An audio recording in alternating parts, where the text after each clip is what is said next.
kota dan wilayah, tetapi juga dapat diterapkan dalam lingkup kecil seperti sekolah, desa, bahkan rumah. Dalam konteks pendidikan, memperkenalkan konsep perencanaan ruang sejak dini kepada siswa dapat membantu mereka memahami pentingnya keteraturan fungsi ruang dan kesadaran terhadap lingkungan sekitar. Baik, berikutnya yaitu manfaat perencanaan ruang.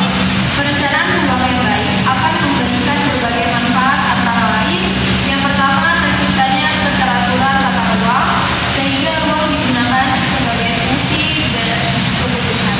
Kedua, meningkatkan kualitas hidup masyarakat karena lingkungan menjadi lebih tertata dan mendukung aktivitas sehari-hari. Ketiga, mendukung pengambilan keputusan yang tepat dalam pembangunan wilayah. Keempat, melestarikan lingkungan hidup dengan membatasi pemanfaatan ruang secara berlebihan. Dan yang kelima, meningkatkan kesadaran masyarakat terhadap pentingnya menjaga tata ruang dan lingkungan sekitar. Kemudian yaitu tujuan perencanaan ruang. Tujuan utama dari perencanaan ruang adalah untuk menciptakan tata ruang yang teratur, fungsional, dan berkelanjutan.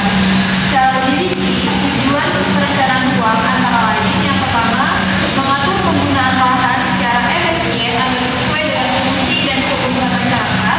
Kedua, mendukung pembangunan yang berkelanjutan dengan memperhatikan keseimbangan antara lingkungan, ekonomi, dan juga sosial. Ketiga, mencegah konflik pemanfaatan ruang seperti tumpang tindih antara permukiman dan industri.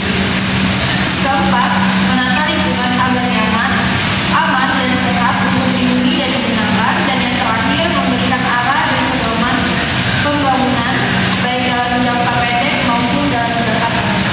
Baik, selanjutnya alat dan bahan.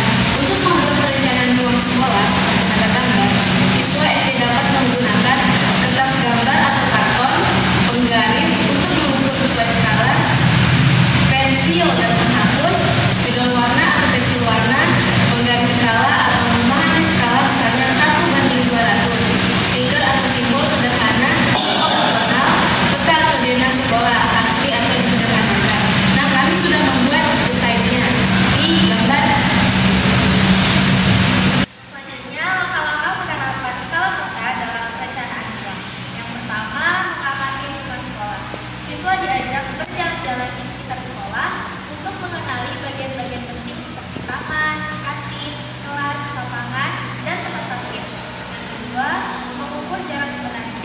Dengan bantuan guru atau petugas sekolah, siswa mencatat jarak antara satu tempat dengan tempat lainnya, misalnya dari taman ke kantin 10 meter. Yang ketiga, menentukan skala peta. Guru membantu siswa menentukan skala peta, misalnya skala 1/200, artinya 1 cm pada gambar sampai dengan 2 meter di lapangan. Yang keempat, menggambar dengan di atas kertas. Siswa menggambar bagian-bagian sekolah sesuai ukuran sebenarnya dan disesuaikan dengan skala yang